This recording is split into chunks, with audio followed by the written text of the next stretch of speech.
Doug, you can't attribute everything just to luck. So Okay. what advice would you give to someone, maybe one or two tangible pieces for maybe someone literally just down the road at UNO, at Mammal Hall, the College of Business, taking entrepreneurship classes, who maybe has an idea or who is thinking about a couple different ideas? What would you say to that college student or just a young entrepreneur in general? Well, I'll try to give honest answers here. Please do. One thing that I was very slow to deal with was in my mind, all of these employees and their families were counting on me for their livelihood, and that got into my head, and so I until the tech wreck, which was like late, around the turn of the century, the tech wreck. Tech wreck. Yeah, that was before. That was the dot-com bust. Okay, I've never heard it called the tech wreck. Yeah. We had to do layoffs. We had to lay off 7 people, and I just had never done that. I was kind of I was depressed about it. I think I went to the doctor and he gave me a pill, and finally I came up with 7 names of people that we had to let go. Wow. And as I thought about it, as I went through the process, I realized these people don't belong here. They're not making any effort. This isn't really my problem, it's their problem. And kind of the lesson I learned is, it's a two-way street. Now, it sounds so simple, but it took me a long time to get to that point that I'm going to do everything I can for that employee, and that employee has to make good on their part of the bargain as well. And if they're not, they really need to go somewhere else. And I think there's something to the phrase, hire slowly, fire quickly.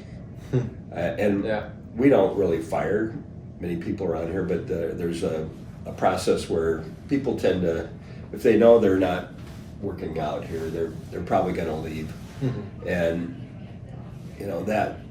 here's an example. If you have a really bad employee that's worth 0, they're actually worth less than 0 because they're taking time, resources, mm-hmm. energy, management time, etc. So they're really like a -half or so.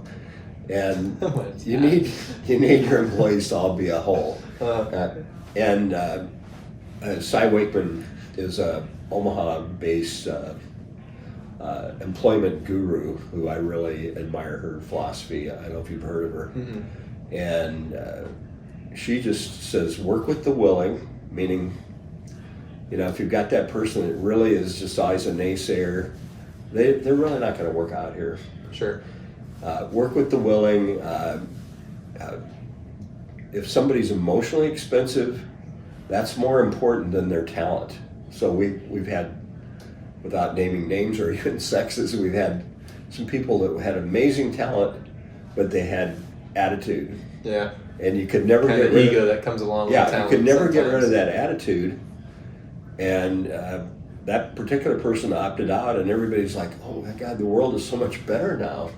It's just, we can get things done. Boost the energy in the environment. The culture is the buzzword. Yeah, it brings up the culture of the office. It's a woman. This woman's boss, who's also a woman, she was spending an hour a day trying to deal with the issues. Huh. And so getting outstanding people who really want to work for you, I look for, more so than skills, excuse me, I look for energy, intelligence, really want to work for us. If they're reluctant, like, I don't know if I want to work for you, generally I don't think those work out. As people come in the door, boy, I've heard a lot about Erwin Smith, I really want to work here. Those tend to be our best hires, I think. Sure. That, I lost my train of thought. Oh, that kind of ties back to you. I mean, when you were working at the newspaper and then Bozell and different agencies and positions along the way, you mentioned in this interview that you always didn't think they were operating right, and then obviously you ended up leaving them. But yeah, if your ideals and if you don't think the corporation is the greatest thing in the world, then you're not going to be giving your greatest effort.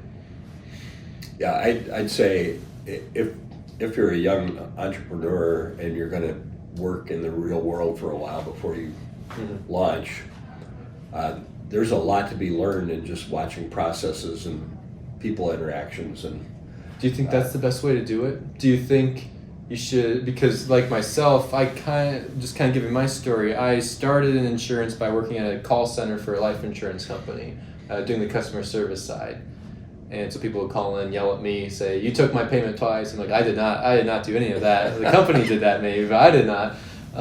But so I kind of dipped my toes in before just jumping into like a sales role. And do you think that's a recommended thing? Because also you hear the flip side where people say, "I knew nothing about this business. I heard the Eclipse was coming up like a couple of years back when the Eclipse was a thing. People made hundreds of thousands of dollars learning how to create, what do they call it, like their own personal branded Eclipse glasses and selling them online. They knew nothing about merchandising, nothing about packaging or the distribution channels, but they did that." I think we bought some. Good luck finding them for the next Eclipse, but Right. Well, now masks, right? I think some Masks people are the thing. may be so gifted they can just create it out of nothing. But I do think there's a lot to be learned, even in very bad situations. And I was in some pretty bad ones where, at the time, you're like, "Oh my God, I can't believe this place is in business." But you're learning lessons on how not to do things. Exactly. And it's pretty powerful. You're learning them real time, real life, with real consequences. You're either winning or learning. It's not winning or losing. I-